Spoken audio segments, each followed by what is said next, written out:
Now statement है, in a right angled triangle the square of the length or length of hypotenuse is equal to the sum of the squares of the lengths of the other two sides. So यहाँ पे हमारे पास इस तरह से है कि एक triangle है, for example A C B या बी सी ए एक ट्रायंगल हो और उसमें एंगल सी जो है वो 90 डिग्रीज़ का हो, और बी ए को हम सी का नाम दे देंगे, इसी तरह से बी सी को ए कह देंगे, सी ए को बी स्मॉल बी कह देंगे, ताकि हमें मतलब डिफरेंट साइड्स को रेफ़र करने में इजी हो। तो 90 डिग्रीज़ के जो अपोजिट साइड होगी उसे हम हाइपोटेन्यूज कहते हैं। तो हमने प्रूव ये करना है कि जो हाइपोटेन्यूज है दैट इज़ सी, सी का स्क्वायर जो है वो इक्वल है ए के स्क्वायर के और बी के स्क्वायर के। तो ये चीज़ हमने प्रूव करनी है। So in given we have a triangle ACB that is a right angle triangle जिसमें मेजर एंगल C जो है वो 90 डिग्रीज़ का है, BC को हमने A कह दिया स्मॉल a, इसी तरह से AC को स्मॉल b कह दिया और AB को हमने स्मॉल c कह दिया। और टू प्रूफ है हमारे पास वो है C square is equal to A square plus B square. तो ये हमने प्रूफ करना है। तो कंस्ट्रक्शन में हम क्या करेंगे, कंस्ट्रक्शन में हम सी से ए बी पे एक परपेंडिकुलर ड्रॉ कर लेंगे that is D C.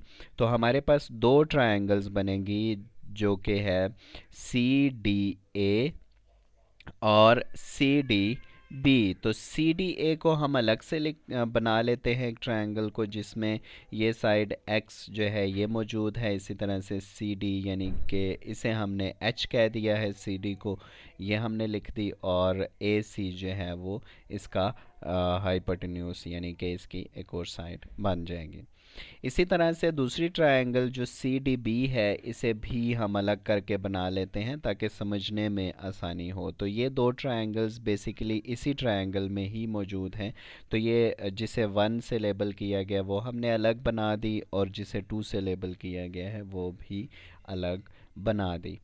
Now अगर हम कंस्ट्रक्शन देखें तो सेम इसी तरीके से है कि draw C D perpendicular from C on A B, let's measure side C D is equal to H, A D is equal to X, B D is equal to Y. Line segment C D splits A B C into two triangles that is ADC and BDC which are separately shown in figures 2A and 2B। तो इन दो triangles को अलग से भी show कर दिया। Now proof हमने इसका करना है। तो स्टेटमेंट्स हैं, सबसे पहले अगर देखा जाए तो ए डी सी यानी ये जो ट्रायंगल है इसमें जस्ट दो ही स्टेप्स चलेंगे कि सबसे पहले हम ए डी सी को बी सी ए के साथ कॉरिस्पॉन्ड करेंगे सिमिलैरिटी के लिए, और फिर हम बी डी सी को कॉरिस्पॉन्ड करेंगे बी सी ए के साथ फॉर सिमिलैरिटी। नाउ अगर हम देखें तो A D C in correspondence with A C B, figure में आप देख सकते हैं कि बी सी ए और सी डी ए ये दो ट्रायंगल्स हैं, that is A D C भी इन्हें कहा जा सकता है, ए डी सी और ए सी बी भी कह सकते हैं। तो इन दोनों की कॉरिस्पॉन्डेंस में देखा जाए तो दो जो एंगल्स हैं वो हैं बिल्कुल यानी कि सेम है, दैट इज़ ए एंड ए, तो हम इन्हें कॉन्ग्रेंट कह सकते हैं। इसी तरह से ए डी सी और ए सी बी भी कॉन्ग्रेंट होंगे। क्यों? क्योंकि हमने कंस्ट्रक्शन में ये कहा था कि ये परपेंडिकुलर ड्रॉ किया है, तो ए डी सी और जो बी सी ए में ये जो एंगल है सी ये भी परपेंडिकुलर है, तो ए सी बी और ए डी सी कॉन्ग्रेंट होंगे, दोनों 90 डिग्रीज़ के हैं एंगल।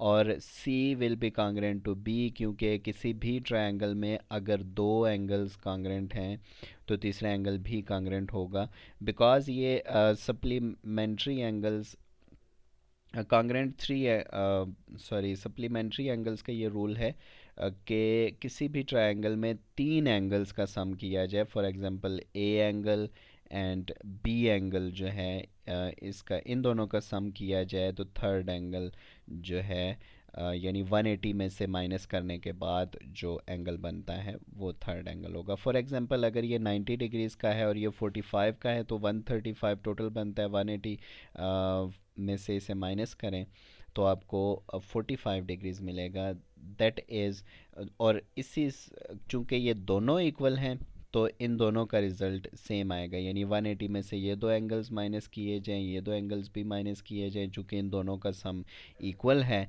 सो थर्ड एंगल भी इक्वल होंगे। इसी तरह से triangle A D C will be similar to A C B. चूँकि ये दोनों ट्रायंगल सिमिलर हो गई हैं तो इनकी जो कॉरिस्पॉन्डिंग साइड्स हैं उनकी रेशियोज़ जो हैं वो, यानी कि वो प्रोपोर्शनल होंगी आपस में। तो सिमिलर साइड्स हैं, यहाँ पे अगर देखा जाए तो X over B will be equal to b over c, that is b over c, जो कि ये कंप्लीट साइड है। तो x ओवर b बेस और हाइपोटेन्यूज है, यहाँ पे भी हाइपोटेन्यूज और बेस, तो b ओवर c। तो x over b is equal to b over c, तो b दूसरी तरफ जाके b स्क्वायर ओवर c हो जाएगा। अब हम ए सी बी को इन कॉरिस्पॉन्डेंस टू बी डी सी देखेंगे, यानी बी सी ए को बी डी सी से कॉरिस्पॉन्ड करेंगे। तो इनकी कॉरिस्पॉन्डेंस में अगर देखा जाए तो B will be congruent to B, क्योंकि ये कॉमन एंगल्स हैं, और B D C is congruent to B C A, again जो है ये दोनों 90 डिग्रीज़ के हैं। और third angle will be congruent, क्योंकि इनके दो दो एंगल्स कॉन्ग्रेंट हैं तो तीसरा ऑटोमेटिकली कॉन्ग्रेंट होगा। जैसा मैंने पहले आपको बताया कि 180 माइनस बी डी सी से जो भी आंसर आएगा 180 माइनस बी सी ए के इक्वल होगा, क्योंकि थर्ड एंगल, तीन एंगल्स का सम जो है किसी भी ट्रायंगल में वो 180 डिग्रीज़ के इक्वल होता है। चूँकि इन ट्रायंगल्स के दो दो एंगल्स इक्वल हैं तो ऑटोमेटिकली तीसरा एंगल भी इक्वल होगा। तो C and A complements of B similar, इस तरह से आप कह सकते हैं। So B D C is similar to B C A, तो ये कॉन्ग्रेंसी ऑफ थ्री एंगल्स में हमने ये लिख दिया। तो y over A is equal to A over C हम ये लिख सकते हैं। तो कॉरिस्पॉन्डिंग साइड्स जो हैं सिमिलर ट्रायंगल्स की ये प्रोपोर्शनल होती हैं, इसलिए हमने y ओवर ए और a ओवर c को इक्वल कह दिया। तो y over A is equal to A over C, A उधर जाएगा ए स्क्वायर ओवर सी हो जाएगा। तो फिगर में हम क्लियरली देख सकते हैं कि x और y जो है इन्हें प्लस करने पे c बनता है। तो हम क्या करेंगे, इक्वेशन 1 और 2 को ऐड कर लेंगे, तो y plus X will be equal to c। तो यहाँ पे अगर देखा जाए तो A square over C plus B square over C will be equal to c। तो एलसीएम ले लें, सी आ जाएगा A square plus B square over C, C दूसरी तरफ जाएगा सी का स्क्वायर हो जाएगा, तो A square plus B square is equal to C square, that is C square equals to A square plus B square.